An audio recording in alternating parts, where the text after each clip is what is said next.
रैकोडिक मंसूबा क्या है? क्या वाकई रैकोडिक से पाकिस्तान की मईशत को अरबों डॉलर का फायदा हो सकता है? इस मंसूबे से सोना और तांबा किस मिकदार में हासिल होगा और ये पैदावार कब शुरू होगी? बलोचिस्तान को इस मंसूबे से क्या फवायद हासिल होंगे?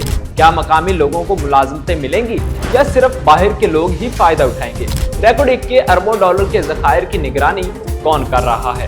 और सबसे बढ़कर, क्या रैकोडिक पाकिस्तान के लिए सिर्फ एक कानूनी मंसूबा है या एक नए मुआशी दौर की शुरुआत? आइए इन तमाम तर सवालात के जवाबात आपको इसी वीडियो में देते हैं।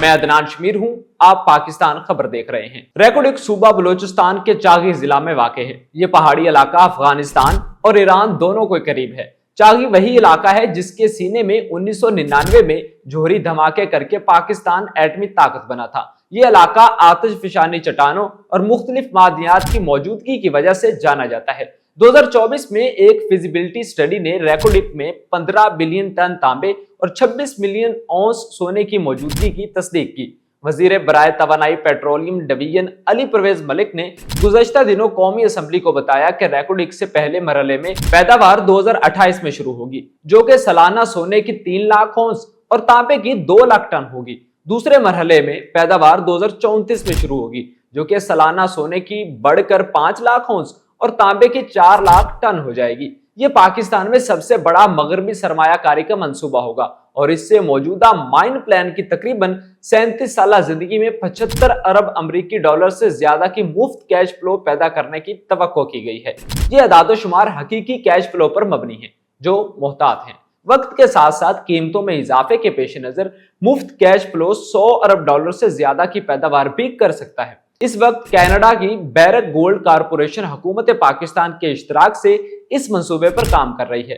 हुकूमत पाकिस्तान के पास इसके 25% हसस हैं। एक आम हालिया पेशरफ्त सऊदी अरब के रियासती सरमायाकारी के फंड मिनारा मिनरल्स की बज़ाहिर दिलचस्पी है। उसकी तरफ से रैकोडिक मंसूबे में 10-20% हसस हासिल करने की तवक्को की जा रही है। बलूचिस्तान की तहफ़्फ़ुज़ात को मद्देनजर रखते हुए हुकूमत ने यकीनी बनाया कि सूबे की तरक्की के लिए वहां काम करने वाली कंपनी सूबाई हुकूमत को पहले साल 50 लाख डॉलर जबकि दूसरे साल 75 लाख डॉलर कबल अज वक्त रॉयल्टी की अदायगी करेगी, जो तीसरे साल और उसके बाद तिजारती पैदावार तक 1 करोड़ डॉलर सालाना की होगी। वफाकी हुकूमत के अलावा बलूचिस्तान हुकूमत का भी 25% हिस्सा होगा। टैक्स और रॉयल्टी की मद में दीगर मुआशी फवायद भी मिलेंगे। बलूचिस्तान की हुकूमत को 5% रॉयल्टी की अदायगी हुआ करेगी। मुलाजमतों की मद में भी बलूचिस्तान को काफी फायदा मुतवक्के है। मंसूबे के अरूज के दौरान 7500 मुलाजमतें पैदा होंगी। हुकूमती बयान के मुताबिक फिलहाल रैकोडिक माइनिंग कंपनी के मुलाजमीन में 77% बलूचिस्तान से हैं। इसके अलावा बलूचिस्तान के लोगों को ज्यादा से ज्यादा फवायद पहुंचाने के लिए दीगर मुख्तलिफ इकदाम किए गए हैं, जिसके जरिए इलाके में सेहत, तालीम और दीगर इंफ्रास्ट्रक्चर पर काम जारी है। हुकूमत का कहना है कि मकामी तलबा को भी स्कॉलरशिप्स फराहम की जा रही हैं। हुकूमत की इन स्कीमों का बज़ाहिर मकसद मकामी अफराद को इस अहम मंसूबे का शराकतदार बनाना और वसाइल के गलत इस्तेमाल के बारे में शकूक व शुबहात दूर करना है। एक तजवीज़ ये भी दी जा रही है कि इस मंसूबे से मिलने वाली आमदन में बलूचिस्तान के हिस्से का 75% उसके इर्द गिर्द इजला पर ही खर्च किया जाए। वफाकी हुकूमत का इसरार है कि रैकोडिक मंसूबे में जायज तकसीम और जवाबदेही को यकीनी बनाने के लिए एक मजबूत निगरानी का तरीकाकार मौजूद है। रैकोडिक माइनिंग कंपनी की निगरानी एक बोर्ड के जरिए की जाती है, जिसकी सदारत बलूचिस्तान के चीफ सेक्रेटरी करते हैं, जिसमें सेक्रेटरी मादनियात और दीगर वफाकी रियासती इदारों के नुमाइंदे भी शामिल होते हैं।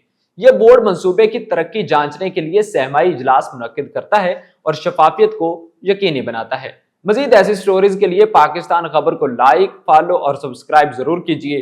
अपने मेजबान अदनान शमीर को दीजिए इजाजत। अल्लाह निगहबान।